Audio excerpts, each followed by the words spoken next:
בוקר טוב ושבוע טוב. היום יום ראשון ג' באדר ב' תשע"ט, 10 במרץ 2019. אני מתכבד לפתוח את הישיבה השבועית של הממשלה בירושלים בירת ישראל. הממשלה תציין היום את יום האישה הבינלאומי ותשמע סקירה מהשרה לשוויון חברתי גילה גמליאל. אני מתכבד להעביר את רשות הדיבור לראש הממשלה. אדוני, בבקשה. תודה.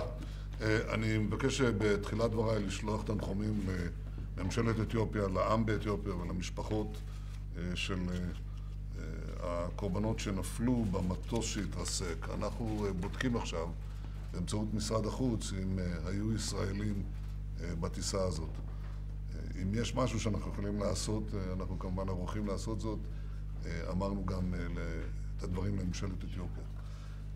בימים האחרונים אנחנו רואים התגרויות והרמת ראש מכיוון רצועת עזה.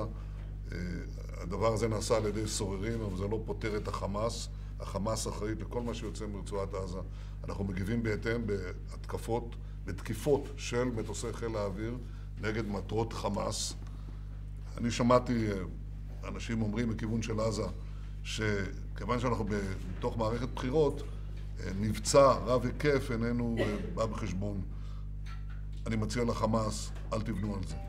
אנחנו נעשה כל מה שנדרש כדי להחזיר את הביטחון ואת השקט לעוטף עזה ולדרום בכלל.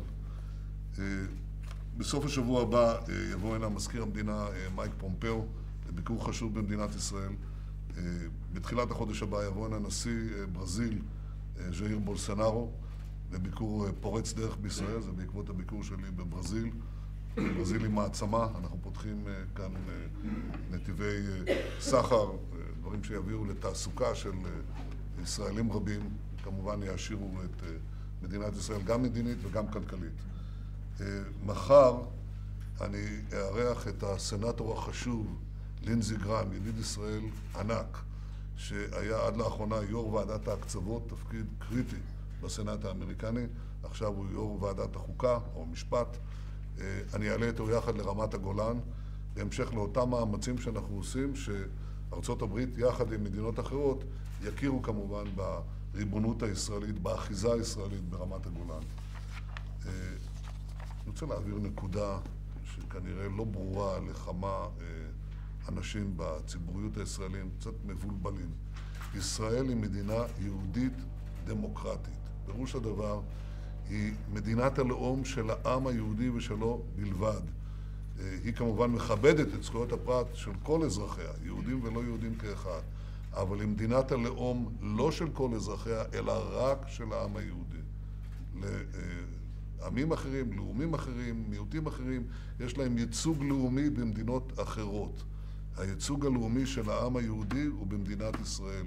ישראל היא מדינת הלאום של העם היהודי ושלו בלבד.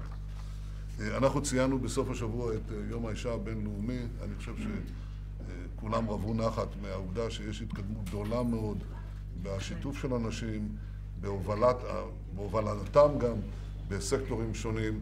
יש עוד עבודה גדולה לעשות ואנחנו עושים אותה, השרה גמליאל תכף תפרט את זה, אבל אני רוצה לציין משהו שאני רואה באופן אישי, וזה מה שאני רואה בצבא.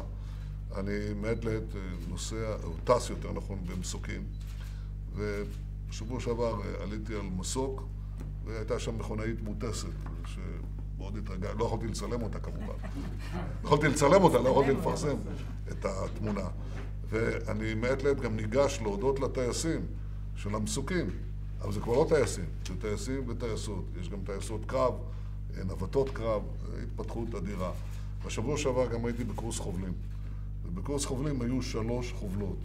קורס קשה, מאתגר, מן החשובים שיש לנו, ו3 חובלות בוגרות. אני חושב שזה מראה שנשות ישראל בתחום הזה, אבל גם בכל תחום אחר, מנפצות את תקרת הזכוכית, וזה טוב לכל אזרחי ישראל, גברים ונשים כאחד. גילה, בבקשה. בהחלט ראש הממשלה, אז גם את הפריצת דרך בצבא, אנחנו גם מציינים את זה באקדמיה, אתה רואה בתפקידים בכירים במערכת הציבורית, בצמצום פערי השכר, בהרבה דברים שאותם הובלנו גם במערכת המוניציפלית, על ידי באמת כל שילוב הזרועות. וחשוב לציין שביום האישה הבינלאומי מציינים את הצדדים החיוביים בדרך אותם אנשים עברו לאורך כל השנים, ויש לנו הרבה על מה להיות גאים, ואני אפרוס את זה במהלך הישיבה.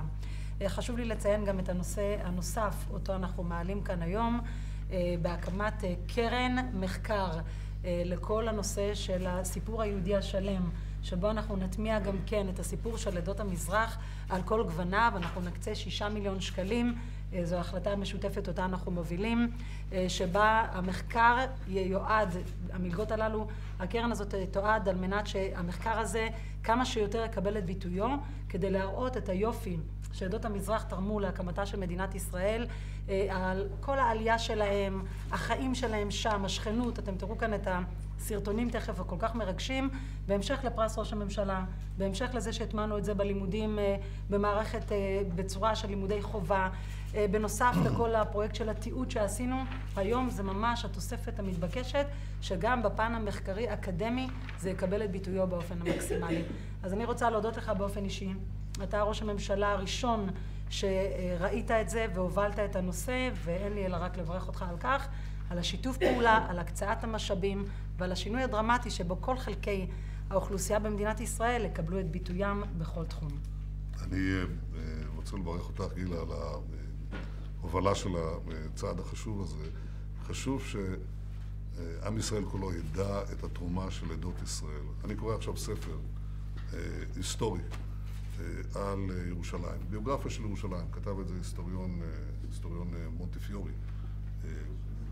וזה מדהים לראות ב1000 השנים האחרונות, בעיקר ב500 השנים האחרונות, מאז גירוש ספרד, את התרומה הכבירה של יהדות ספרד ויהדות מצרים, לניסיון שלהם לאחז בירושלים, לקיים את החיים היהודיים בירושלים, ובעצם הם קיימו את הגחלת עד הגעת היהודים. התחילו להגיע גם יהודים מאשכנז, גם יותר מאוחר, אבל האחיזה הזאת